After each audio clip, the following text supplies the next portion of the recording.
السلام علیکم ورحمۃ اللہ، آپ سب کیسے ہیں؟ ٹھیک ہیں؟ آج الحمدللہ 11واں روزہ ہے۔ میرے ساتھ بڑے ہی محترم قبلہ نعیمی صاحب بیٹھے ہیں۔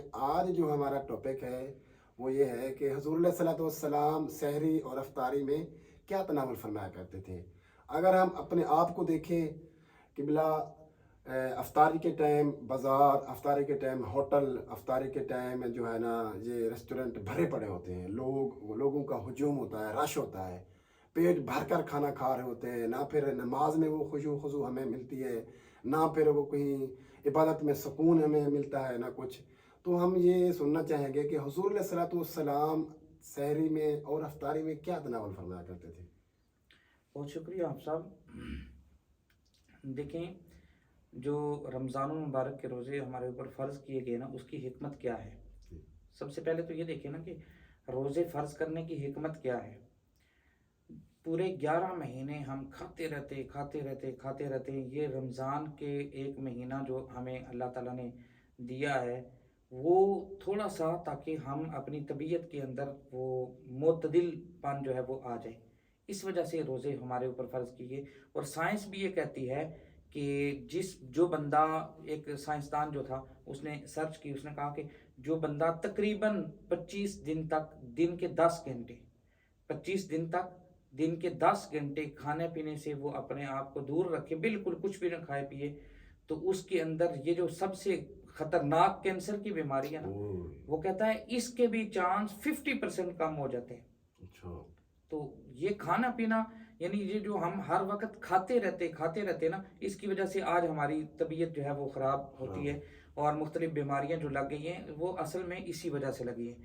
تو رمضان المبارک کا بابرکت مہینہ ہے، تو اس میں ہونا تو یہ چاہیے تھا۔ حضور علیہ الصلوۃ والسلام کا جو انداز تھا، حضور علیہ الصلوۃ والسلام آپ نے فرمایا کہ سحری کھاؤ، اس میں برکت ہے، لیکن ساتھ ہی حضور نے جو خود عمل فرمایا نا، وہ حضور علیہ الصلوۃ والسلام سحری کے ٹائم بھی اور افطاری کے ٹائم بھی کھجور تناول فرمایا کرتے تھے۔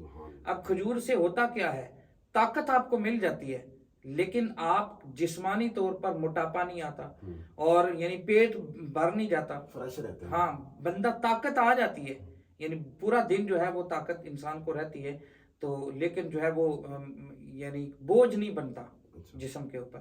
اسی طرح افطاری کے اندر بھی حضور علیہ السلام کا جو معمول مبارک تھا، وہ کھجور تناول فرمایا کرتے تھے اور کھجور سے افطار کرتے تھے۔ آج جیسے آپ نے کہا کہ ہمارا ایک معمول بنا ہوا ہے کہ پورا دن ہم کچھ نہیں کھاتے نا، لیکن وہ ساری کسر افطار کے ٹائم نکل جاتی ہے۔ یعنی افطار کے ٹائم ہمارے ٹیبل، ہماری ڈشز، دسترخوان بھرے ہوتے ہیں، طرح طرح کے کھانے، تو یعنی کہ وہ پھر فائدہ تو کچھ بھی نہ ہوا نا۔ جو اللہ تعالیٰ نے یہ روزے فرض کیے اور جسمانی طور پر جو ہمیں فائدہ پہنچنا چاہیے تھا، وہ سارا نقصان جو ہے وہ ہم افطاری میں نکال دیتے۔ تو ایسا ہونا نہیں چاہیے، بلکہ خیر الامور اوساطها، بہترین کام جو ہے وہ میانہ روی ہے۔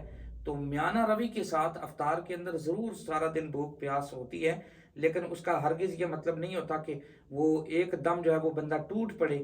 اور اکثر ہوتا کیا ہے، افطار کے ٹائم آپ بازار جائیں تو ایسے محسوس ہو رہا ہوتا ہے، لوگ بھاگو بھاگ، اور جناب دکانوں کے اوپر رش لگا ہوا، پتہ چلتا ہے کہ پتہ نہیں ہم کتنا بڑا مارکا ہم نے فتح کر لیا۔ لیکن حضور علیہ الصلوۃ والسلام کا انداز کیا ہوتا تھا، حضور کے دور میں یہ ایسا انداز نہیں تھا۔ تو اس لیے عموماً ہمارے گھر کے اندر جو چیز روٹین کے مطابق ہوتی ہیں، ان چیزوں سے افطار کرنا چاہیے۔ سادہ پانی ہو، اور چلیں شربت بنا لیا، یا اس طرح کی سادی غذا جو ہے یہ استعمال کرنی چاہیے۔ یہ مرغن غذائیں جو ہیں، یا ہوٹلوں میں یا مختلف جو ہے وہ پارٹیز ہو رہی ہوتی ہیں۔ اب رمضان جب ختم ہو رہا ہوتا ہے نا، تو لوگ افطار پارٹیاں رکھ لیتے ہیں، تو وہاں پہ پھر جناب مختلف قسم کے کھانے اور طرح طرح کی جو ہے وہ ڈشز ہوتی ہیں، تو ان سے پرہیز کرنی چاہیے۔ حضور علیہ الصلوۃ والسلام کا جو طریقہ ہے، حضور جو ہے وہ حضور نے فرمایا اپنے جسم میں جو ہے وہ ایک حصہ کھانے کا، ایک حصہ پانی کا، اور ایک حصہ سانس لینے کا رکھے۔ اور یہ نہیں، یہ مطلب یہ نہیں ہے کہ بس اتنا کھائیں کہ سانس لینے کے لیے بھی جگہ نہ بچے. پانی کے لیے بھی ہاں، پانی کی جگہ بھی کھانے نے لے لی، سانس کی جگہ بھی کھانے نے لے لی. تو اس ایسے ہونا نہیں چاہیے، بلکہ معتدل انداز میں انسان جو ہے وہ کھائے پیے. ہماری ٹیبلیں تو بھری پڑی ہوتی ہیں، سموسے، پکوڑے، ڈیفرنٹ چیزیں. ہاں جب بھی اذان کی آواز جو ہی مسجد سے آتی ہے تو ہم پوری بوتل منہ پہ رکھ لیتے ہیں یا پورا جاگ منہ پہ رکھ لیتے ہیں. ایسے لگتا ہے جیسے سارا دن ہم جو ہے نا کوئی، جیسے آپ نے فرمایا کہ مارکا فتح کر کے آئے ہاں ہیں. بالکل. حضور علیہ الصلوۃ والسلام کا آپ خود انداز دیکھیں، جیسے کہ قبلہ نے جو ہے نا بیان فرمایا کہ حضور علیہ الصلوۃ والسلام صرف ایک ہی وقت میں ایک ہی کھانا تناول فرمایا کرتے تھے. اگر سالن ہے تو سالن ہی تناول فرمایا کرتے تھے، اگر کوئی اور چیز ہے کوئی کھجور وغیرہ تو کھجور صرف. آپ کا انداز دیکھیں سحری کرنے کا اور افطاری کرنے کا. انشاءاللہ ملتے ہیں کوئی نئے ٹاپک اور نئی بات کے ساتھ. آپ لوگوں کا بہت بہت شکریہ.